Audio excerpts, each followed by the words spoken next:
I'm sure you have an adventure or activity that you've been meaning to do, and even if it means spending an uncomfortable amount of money, you should do it.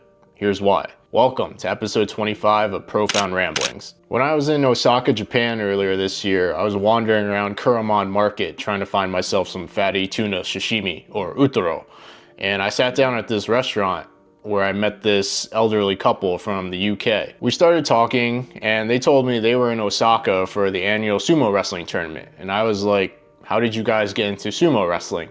And apparently during the pandemic, sumo wrestling was airing all over UK TV channels and they fell in love with it. And when it was finally time to say goodbye, I told them, well, it was very nice meeting you guys. Maybe we'll cross paths again next year if you decide to come back.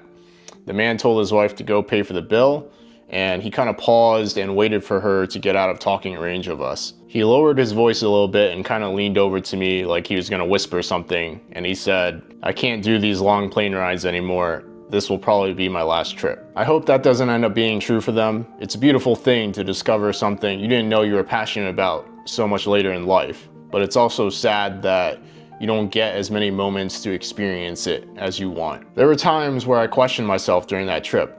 I didn't know whether or not I was doing the right thing. What about saving, investing, and all this other conventional wisdom stuff? But when I thought about interactions I had, just like the one with the couple, and when I felt overwhelming joy from seeing something actually in person and not locked behind a social media post, there was no questioning it.